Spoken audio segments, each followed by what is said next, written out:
It's such an honor to have you with us, Dr. Reginald Davis. Thank you. Here at the Herland Report. You are a professor and have been a professor at many universities in the United States. You are a nationally known radio lecturer in this country as well.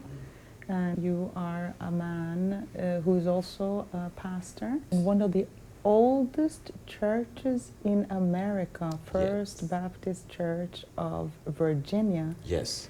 Thank you very much. We're so honored that you took the time to stay with us as we are on an American tour examining what went so wrong in the American culture on so many levels. And we're talking about technology. Yes. As we live in an age where everybody's behind their computers or their iPhones. Yes. What are the downsides on this for communication and fellowship in a society? Right. Well, I think that once a lot of the technology was introduced in the American culture, instead of bringing people together, interfacing with people, looking people in the eyes, shaking people's hand, having a dialogue with people, a lot of these devices really took people's attention off of each other, and it just, put their attention on their devices. We have people now walking down the streets, not paying attention to their surroundings, falling over in holes and over in ponds and things like that because they're not paying attention.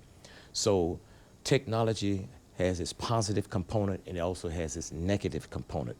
I think that if we don't strike a balance between the technology and interfacing and dialoguing and having a fellowship with people, I think we're going to have a lopsided society, which I believe we have now. We got people that don't talk to each other face to face, but they rather get online or they rather tweet instead of talking to each other. So I think technology has this positive component, but it has a negative component. But unfortunately, a lot of the negative components of having technology is taking precedence over the positive part. It's a paradox because we know how in the olden days families used to dine together on the Sunday. That's right. But now when families dine together, they have their iPads or iPhones and they're tweeting or they're just doing something and not paying attention to family. And I think that creates a disconnect. It creates a disconnect between the siblings and the parents, and I think that parents really do need to set a standard, a limitation on when kids can use these devices and when they cannot. Because if we don't bring that fellowship back in, I'm afraid that the technology is going to continue to push us apart, and we're not paying attention to the family and to fellowship and dialogue, the things that I really believe will keep a society together. In the olden days, we used to have values, other values than today, of civility, politeness, of the respecting of others. Exactly. Even though they're different from you and all. Right. And all this builds into communication as well. Absolutely, absolutely. When I was coming up, we had to speak to each other. There was a social etiquette that we had to have. Good morning, yes sir, yes. No ma'am. Yes. You open up the door for someone. All of those things I think have gotten lost in this technological age.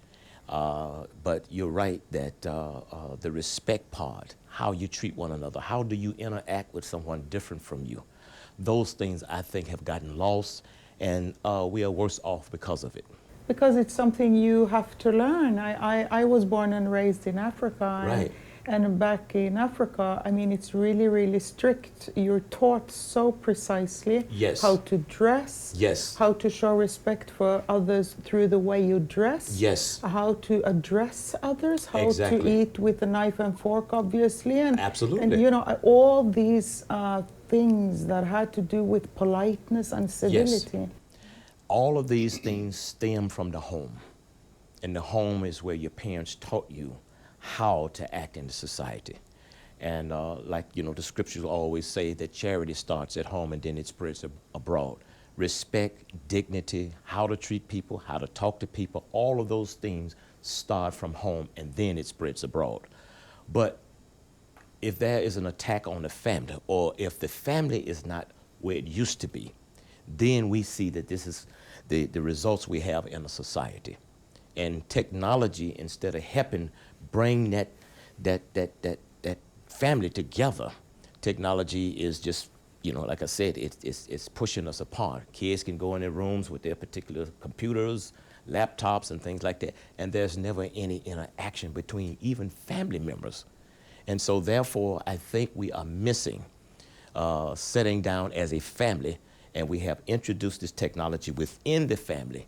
And I think that has created a situation where we are pushing away from each other. And if it happens in the home, you can bet it's going to happen in a larger society. The statistics also showing that, look, if a mother is cuddly with her child and Yes. showing that child Sure. love and physical love, she Right. wants to touch the child Right. and have the child on her lap, that child will grow up being a warm person, and the result, the child feeling loved. Absolutely, absolutely, absolutely. When you don't do that, then you have children who grow up cold. It's so unfortunate that even when children come to schools now, to try to embrace that child now is considered sexual harassment. And the only thing you want to do is try to comfort that child. Sometimes you may not have the words, but an embrace, you know. But even that is called into question because, again, we done lost so many of our values. Yes, no, I think that's really something that needs that people need to contemplate on, actually, and to make specific choices in their families. Absolutely. As of how they want to bring up their children. Be aware of how much it means what the parents teach the children. Exactly. Because if the parents don't raise the children, and then when those children become parents, they're not going to have the skills to pass on to their children. And it's so unfortunate that a lot of children are raising children. So therefore, they don't have the skills, they don't have the etiquettes that you would think that they should learn in home. And that's only because the home now does not have the parents. You know, you used to have two-parent homes, now you got one-parent home. And that one parent now has to work, and that leaves a void in someone being there to teach those children. So we really have a big problem, and I think we have to go back to the foundation of any society, and that is the family. Yes. Yes. Yes. And also the question of respecting one another seems Yes. to be so lost in our society as Right. well. I mean, Sure. and I'm thinking it really was a very traditional conservative value. Right. That one should respect diversity Absolutely. and differences. Absolutely. And when we look at God, how we created the world, Yes. we don't have just one type of trees, you know, or one type of flower. There are so many, and that precisely is the richness Yes. and the beauty. Absolutely. When you look at the universe and you see all of the diverse colors, when you see all of the trees and different flowers and just, you know, I mean, the colors are so beautiful. But for us to take colors and arrange them in a hierarchy like that, God is not doing that. That's us doing that. So that tells me that there's something internally wrong with us, that we cannot appreciate the diversity that God gives us. I tell people all the time, diversity ought to be celebrated rather than just tolerated. You shouldn't have to pass a policy for me to tolerate someone else. I ought to be able to celebrate that, because behind that diversity is divinity. God has done this, and we ought to embrace what God has done.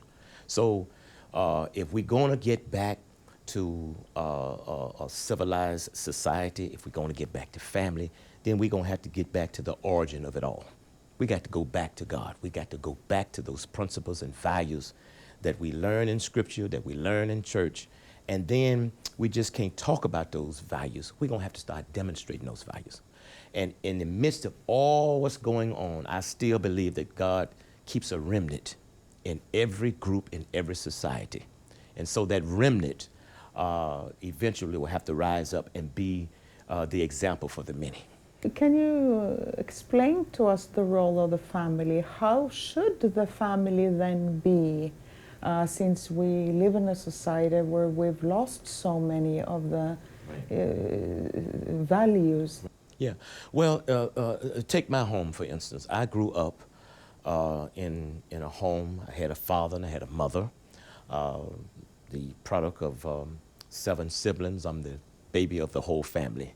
And so my father and my mother, they both taught me. I saw my mother's role, I saw my father's role, not that one was superior over the other, but there was a collaboration and cooperation between the parents to raise the children. Now that also means that you have to set boundaries.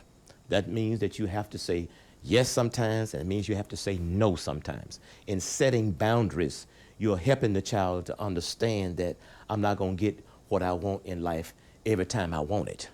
So having those boundaries set, teaching us those principles on how to interact with one another. I mean, sometimes when I got in dispute with a brother, well, mostly brothers, I had one sister, but when we got into a dispute with one another, we had to learn conflict resolution. How do you work this out? Because if I can learn it in the family, then I can learn how to work out my problems in society. It all stems from the home. So the family should be a place where you learn how to respect one another, you learn how to work with one another, you learn boundaries, you learn how to treat your brothers and your sisters, you learn how to respect authority. Those things all happen within a family. And when you have a family like that, then you can create a community in which everybody can help raise the child. There's an African proverb that says, it takes a village, it takes a village to raise children. So we need to get back to that village because parents' eyes cannot be on their children 24/7. But if I have a neighbor, as I had when I was growing up, why are you over here? You know your parents would not allow you to be here. So everybody were involved in raising the children. So the children knew that even though mom and dad may not be around, but my neighbor may be around. And so a lot of times when we would do something wrong, this is long before email, text, Twitter, long before phones, somehow the message got back to your parents. The neighbor could discipline you, and then when you got home, your parents can discipline you. Well, how did you know? Because there was communication. So, you know, even though we know that technology is a fast way to communicate, they must have had some back in that day before technology, because by the time you got home, your parents knew, and you wondered, well, how did they know so fast? Somebody told them, because somebody's eyes were always watching. So in that kind of context, I think if we can get back to that, we got now we got neighbors that move in the community, and we don't even know who they are, you know. So everything now has just been internalized. And so, but I think with these internal values, we have to now make sure that we share those values with the larger society. And there's a question too with, there's so many great things about individualism. Yes.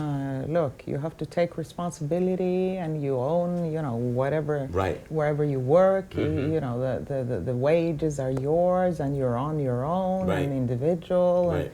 And all of that, but there seems to be a tendency in our society that also the positive things with individualism is turning into some sort of extreme individualism. Right, exactly. Where as a woman, for example, it's my right to demean you since you're a man. Mm-hmm. As a woman, it's my right to step out of the family. Right. Freedom is defined as my right to step Right. away from my husband, for example. Mm-hmm. So there's so many negatives I do see with that type of extreme individualism. Right. How's your take on that? Well, individualism is one thing. We're not saying you should not be your individual self, but that individual self has to be held accountable, because you don't live in a bubble. You live with a group of people. So even though I'm an individual, I have a right to certain things, but at the same time, I have to respect the right of other people. So my individualism has to be held accountable. If it means that I'm going to demean you, I'm going to disrespect you, that has to be called into question. Because my individualism is not going to mean much to other people, or people are going to look at me and say, where did he come from? Or, you know, what kind of values does he have? So we have to understand it's all right to have this individualism, but that individualism must operate within boundaries, and we must be held accountable for how we treat other people, even though we're individual selves. But many children seem to be so rude nowadays to their parents too. Yes. Well, again, that is the way they have been raised. I was raised where you could not talk back to your parents. When your parents spoke, you be quiet and you listen. When your parents gave you direction or gave you an order, you do that. And so I think we've gotten away from that, trying to be our children's friends rather than trying to be their parents. Again, it's the parents setting those boundaries in the family. You get upset, you get angry, but you dare not to talk back to your parents. Same thing with the teacher. If you learned it in the home, also you learned it in the school and the church. I always said that there was cooperation between the home, the church, and the school, and that produced the kind of respectable community. But these days, we are living in, when you talk about that individual self, where kids want to be their individual self, and the parents are allowing them to talk back to them. And I'm saying to myself, what you're doing, you're setting up that child to do that in a larger society, and that child's going to have a whole lot of problems in school, church, workplace, because you did not set those boundaries within the home. So speaking back was a taboo when I came along in the family, because there was always respect for authority. Your parents were in authority. Your parents taught you, and one of the things you could not do was talk back to them. You could communicate with them, but you could not talk back to them in a disrespectful manner. If you did, there were consequences for it. Yes. And that's life itself. Yes. The world is a tough place. It is. And there are consequences to your own actions. Absolutely. Thrown back at you. Exactly. And I think part of the problem, we have taken discipline. We've taken discipline out of the homes. We've taken discipline out of the schools. I don't see anything wrong with spanking. I mean, you know, you have to do it in a way you let kids know that I'm not doing this because I want to hurt you. I'm doing this because I want you to understand that what you're doing is going to get you in trouble. But I received spankings when I was in my family. And it was a form of discipline. Discipline was also in the school system. But when you take discipline out and you give kids the impression that whatever they do, there are no consequences, then now you're going to fill up your prisons. Now you're going to have more confrontation with the police. So it's a number of social breakdowns that you're going to have, all stemming back to the home, because you didn't set boundaries, because you didn't give consequences when they were due. So again, it behooves the parents to learn how to parent children. And I teach young people, don't have a kid before you really know how to raise a child, because you're only setting that child up to be a failure in society. And you don't want to be part of the problem, you want to be part of the solution. Going back to the family, discipline and respect must be paramount in a family. And the kids must be held accountable for their misbehavior and awarded for their good behavior. It's a strange society as well, and development in society. We seem to have a culture of suicide today, and many Yes. times I think maybe part of the reason for that is that young kids and young men have never been taught boundaries and regulations. Sure. And once they face the real world, Yes. they cannot take the They heat. can't handle it. They can't handle the pressure that it puts on. I don't think you can get more oppressed than black people in America. But one thing we always had that divine connection. And we were always taught that you don't murder yourself. We always said murder yourself. Because if the scripture teach you thou shalt not kill, that also means thou shalt not murder yourself. So it was unheard of when I came up. Certain crimes you hear about someone taking their lives, well, we all knew it was not African American.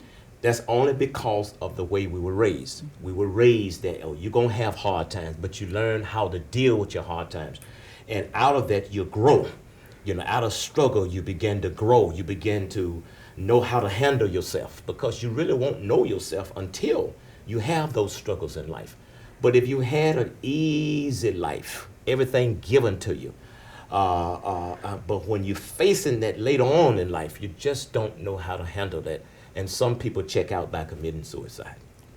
And that's so unfortunate. So many talented people check out. In fact, I just attended a memorial service of a young man who just decided he was going to commit suicide by jumping off a building. Mm-hmm. And it broke our hearts, but we knew that he had some other issues with drugs and things like that. But you have to be taught how to handle struggles and situations. I tell my children all the time, in the process of being successful, you're going to have some failures. The way you deal with failure is going to determine how successful you're going to be. So learn how to deal with failure. Learn how to deal when you're down. It's that time is when you really grow. So people need to understand that in life, that's going to be a part of your development, struggle, failure. But don't check out. Just continue to say, what can I learn from this? It's very interesting to listen to you, Dr. Reginald Davis. Well, thank you. Thank you so much for elaborating on the family and on technology and all these important issues for our time. Yes. And thank you for taking the time to joining us here. Thank you so much for having me. Yes. You're welcome. Thank you.